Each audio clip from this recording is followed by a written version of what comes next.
hampir dapat lulus juga. Agustus 1900. Kepada Nyonya Ovingsur. Di manakah tinggalnya rasa gembira kami yang mengayun-ngayunkan kami itu? Intan permata yang sudah membawa kami menempuh kesusahan sekian banyaknya. Senantiasa perlu supaya dapat menempuh hidup ini. Hidup yang pasti akan berat bagi kami. Mana rajin kami itu? Mana senang hati kami? Keasikan bekerja yang telah sekian banyak mendorong kami membuat jelita-jelita.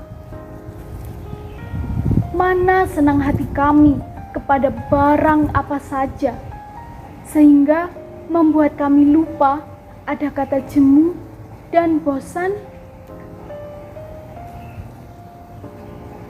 Ibuku, adakah lagi yang lebih celaka daripada seorang yang lalai, lengah, tiada minatnya sedikit jua pun?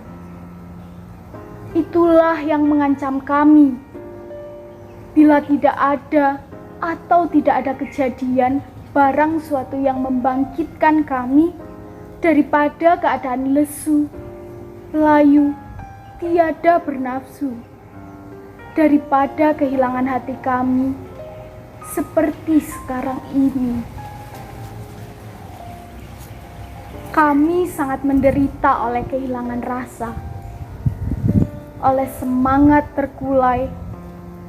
Tiadalah terbayang-bayangkan hebatnya. Apakah gerangan salahnya? Sakit kami tidak. Adakah barangkali masa penderitaan yang sudah kami tanggung itu datang kemudian lagi mematahkan hati kami, menghilangkan rasa? Aduh, sedihnya. Pikiran semangat kadang-kadang tiada tertahan.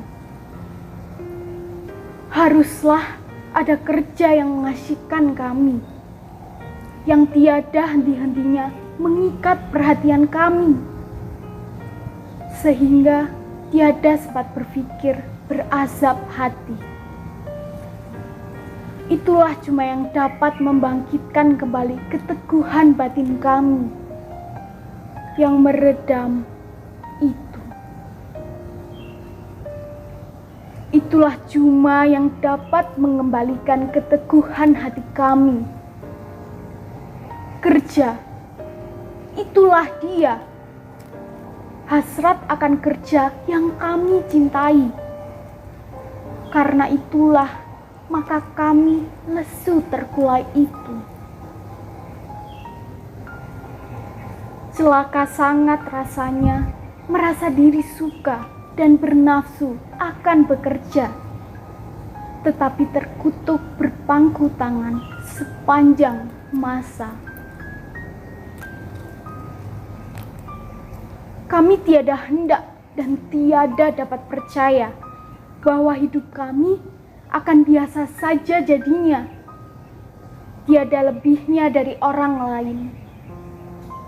Akan tetapi sungguh pun demikian, tiadalah dapat kami bayang-bayangkan dalam hati kami bahwa hidup kami yang bagus itu akan terkabul juga akhir kelaknya. Coba saja cita-cita kami hampir sajalah tercapai, yakni menurut sangka kami. Sangka kami hanya beberapa hari saja lagi memisahkan kami dari kehidupan baru hasrat hati kami itu. Harapan, tinggal harapan. Pedih rasanya hatiku mengenangkannya lagi. Kami di sini tiada memperkatakannya lagi, tetapi diam tanda mengiya, belum tanda mengalah.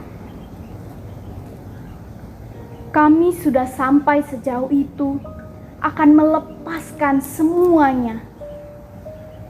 Kami tidak suka, dan sekali-kali tiada niat kami hendak membuangkannya. Tak pernah terniat demikian itu. Baik tidaknya perbuatan kami itu, kami tiada tahu. Tetapi kami tidak dapat dan tiada suka menurut kehendak lain daripada kata hati kami.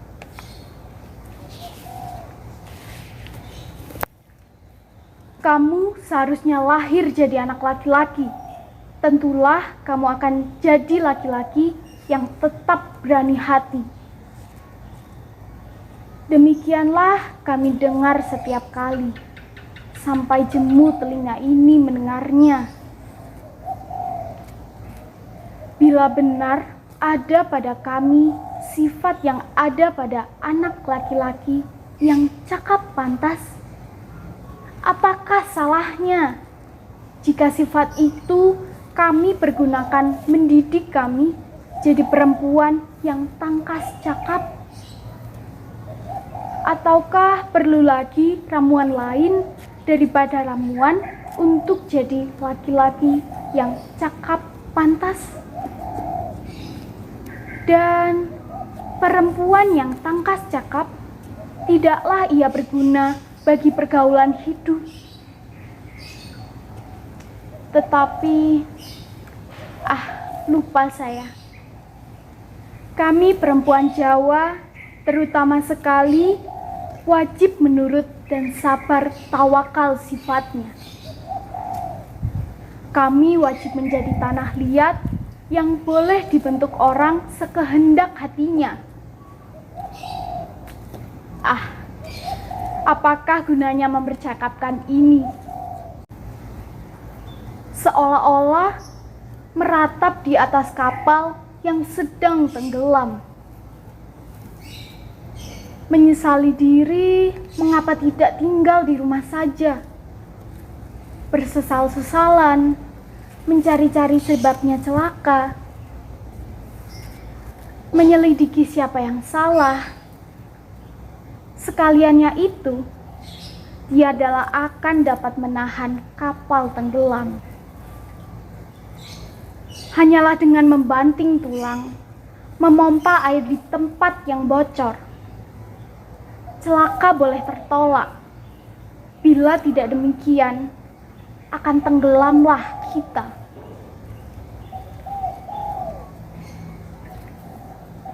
Dalam setahun yang baru lalu ini, rasa lebih panjang hidup kami daripada tahun yang sudah-sudah. Serasa-rasa ada yang hendak dikatakan Bapak kepada anak ibu yang tertua ini tetap segan, karena akan melukai hati agaknya. Dapatkah ibu merasakan betapa siksanya begini ini bagi bapak dan anak sulung ibu itu? Sudah lama di masa lalu, ketika anak sulung mendesak lekas-lekas memutuskan perkaranya, maka terpandang olehnya mata melihat kepadanya dengan sangat sedihnya, seakan-akan hendak bergesa-gesa. Benarkah meninggalkan daku? Bertanya anakku. Anak sulung ibu itu berpaling muka, karena rasa rawan meresap jauh ke dalam hati rohnya.